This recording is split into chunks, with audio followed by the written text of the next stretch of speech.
your breathers. It's Wednesday, so it's Mobility Wednesday. I'm going to show you some simple movements to do today. We hit our lower body hard yesterday and we hit our back pretty hard today. So follow along. I'm not going to actually go through each minute with you. That's ideally how long you should hold these poses. I'm just going to show you what to do and then you work through them at your leisure. So the first one is a cobra. It can be done lots of different ways. So cobra here, with your legs and your pelvis ideally on the ground. Make sure you're not shrugging up or just letting those shoulders fall. Have nice engagement. If you want to make that a little bit spicier, go ahead and put those shins up against the wall and then press up. If that is too much for you or you cannot keep that pelvis on the ground without shrugging, go ahead and come to the Sphinx pose. The next pose, it's a little awkward, but it feels really, really good. It's basically an overhead squat, or basically to get those hips nice and loosened up. So first, just sit next to the wall, and then you're gonna flip over. Hopefully you can still hear me. And you're gonna go to a nice wide squat.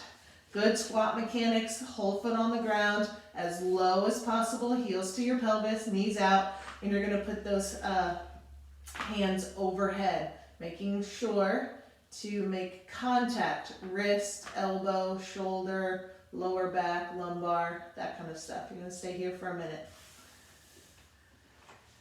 The next one, it's basically like a child's pose. I'm gonna show you two different ones. So child's pose, make sure that your knees are far enough where you can get your torso through.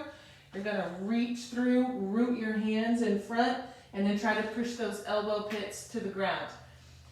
That's just a regular child's pose. Of course, you can always walk your hands to the right or to the left.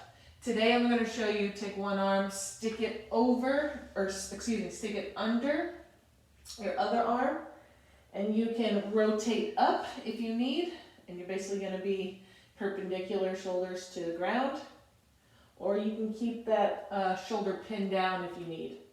The other option is arms out in front, and then from the elbow, you're going to lever back and you're going to touch over your head. So it's a really good tricep stretch.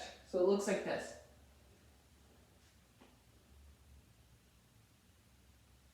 So you can hold one of those variations for a minute. I'm going to stand up. Next one up against the wall. Elbow at the same plane or in alignment with your nose. So about here. You're going to grab the wall, and then you're going to take your torso and your feet, and you're going to face away from that wall. And you're going to feel a nice stretch. You're going to do that on both sides. This feels good. All right. That was maybe 3, 4, 5. I'm not really sure. Do those today. Really try to put emphasis on holding those poses for 1 minute each. All right, it's going to really open it up and feel nice. I can already tell I didn't stretch on this side. So, enjoy. See you soon. Get outside. It's a wonderful day.